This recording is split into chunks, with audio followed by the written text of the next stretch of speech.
الحمد لصاحب جلالة والصلاة والسلام على صاحب رسالة. أما بعد،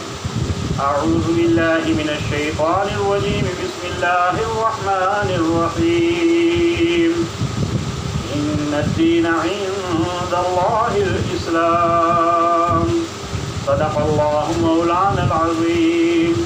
قال النبي صلى الله عليه وسلم: إن الدين النصيحة، أو كما قال عليه الصلاة والسلام. حاضرین محترم، بزرگان دین، عزیزان ملت، بالخصوص علماء ائمہ کا نورانی قافلہ اور پیارے بچوں، پس پردہ بیٹھی ہوئی ماں اور بہنوں اور تمام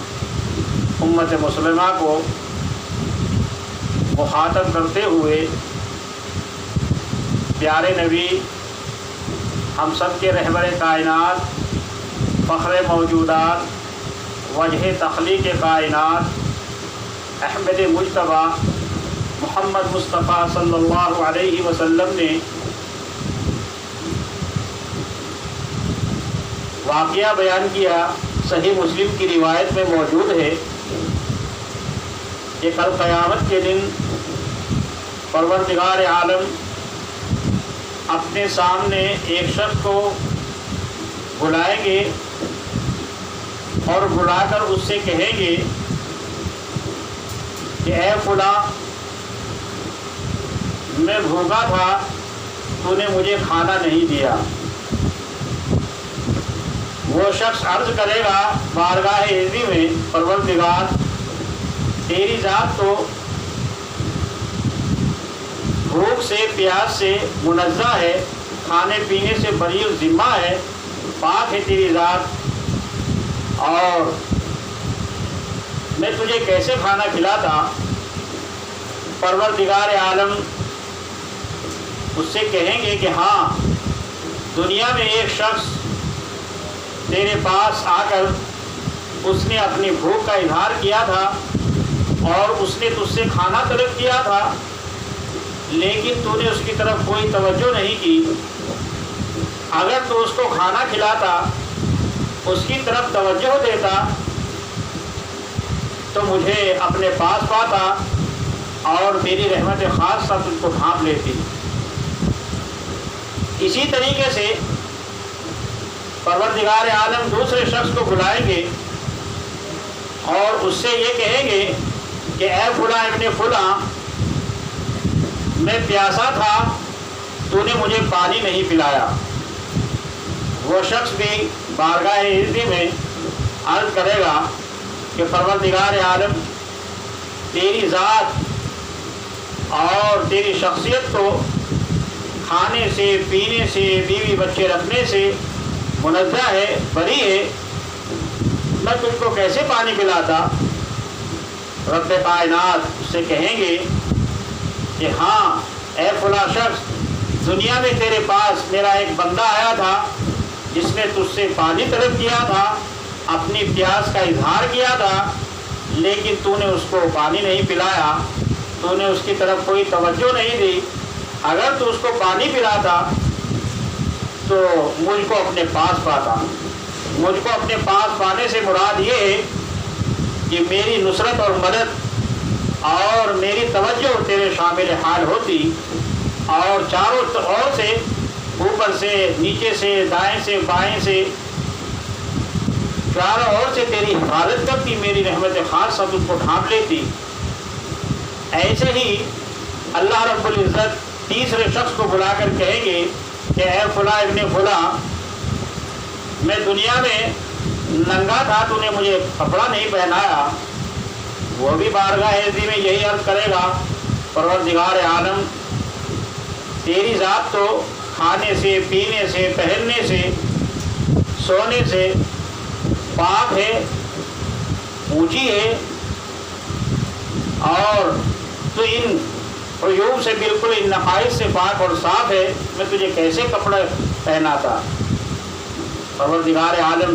اس تیسرے شخص سے بھی یہی عرض کریں گے کہ ہاں، دنیا میں میرا ایک بندہ تیرے پاس پہنچا تھا، اس نے اپنی ضرورت کا اور اپنے ننگے پن ہونے کا تجھ سے سوال کیا تھا کہ اے فلاں ابن فلاں مجھے کپڑے پہناؤ، میں ننگا ہوں۔ تو نے اس کو کپڑے نہیں پہنائے، اس کی طرف کوئی توجہ نہیں دی، اس کی حاجت پوری نہیں کی۔ اگر تو اس کی حاجت پوری کرتا تو مجھے اپنے پاس پاتا۔ غرض ہے کہ تینوں اشخاص کے بارے میں رب کائنات نے یہ عرض کیا کہ جو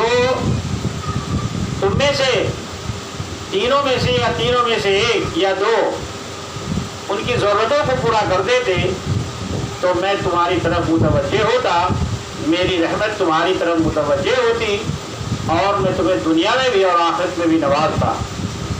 تو اس واقعے سے یہ پتہ چلتا ہے کہ ہمیں آنے والے سائل کے سوال کو سامنے رکھ کر جتنی بھی ہو سکے حتی المقدور حتی الامکان جتنی ہم اس کی مدد کر سکتے ہیں، پیسے سے، روپے سے، کپڑے سے، کھانے پینے سے، تو ہمیں دریغ نہ کرنا چاہیے اور ہمیں ایک دوسرے کی ضرورتوں کا خیال رکھنا چاہیے، ہمیں پڑوسیوں کا خیال رکھنا چاہیے، رشتہ داروں کا خیال رکھنا چاہیے اور خصوصی طور پر اپنے گھر والوں پر، جیسا کہ میں نے بتایا تھا، خرچ کرنے میں بخل اور کنجوسی سے کام نہ لینا چاہیے، فراخ دلی سے ان پر خرچ کرنا چاہیے اور ان کی ضرورتوں کو پورا کرنا چاہیے۔ جب ان کی ضرورتیں اور ان کی حاجتیں پوری ہوں گی تو پیارے نبی صلی اللہ علیہ وسلم نے ارشاد فرمایا، اللہ پاک کا ارشاد ہے، الخلق عیال اللہ، یہ مخلوق خدا، یہ مخلوق میری برادری ہے، میرا کنوا ہے، جو اس کے ساتھ اچھائی کا، نرمی کا، حسن سلوک کا معاملہ کرے گا تو اللہ پاک بھی اس کے ساتھ نرمی کا، حسن سلوک کا اور اپنی رحمت خاصہ اس پر نازل فرمائیں گے اور اسے اپنی نعمتوں سے دنیا میں بھی نوازیں گے اور آخرت میں بھی ترقیات سے مالا مال فرمائیں گے۔ تو میرے مان والے بھائیوں، بزرگوں، نوجوان ساتھیوں، پیارے بچوں، پردہ بیٹھی ہوئی ماں اور بہنوں، ہم سب کو اس پر خاص توجہ دینی ہے اور ہمیں اپنے سامنے یہ مستحضر رکھنا ہے کہ کون ہے کہ جس کا سوال پورا کریں، کون ہے کہ جس کے ہم کام آ جائیں اور کون ہے کہ جس کے ہم سہارا بن جائیں، قول سے، فعل سے، جان سے، مال سے، وقت سے، ہر اعتبار سے جو جس کا سہارا بنے گا، اللہ رب العزت اس کو دنیا میں بھی اور آخرت میں بھی اسے دنیاوی چین و سکون، آرام اور جنت الفردوس میں اس کا مقام اس کو عطا فرمائیں گے۔ اس واقعے نے ہمیں یہ سبق اور درس دیا کہ ہمیں ایک دوسرے کی ضرورتوں کا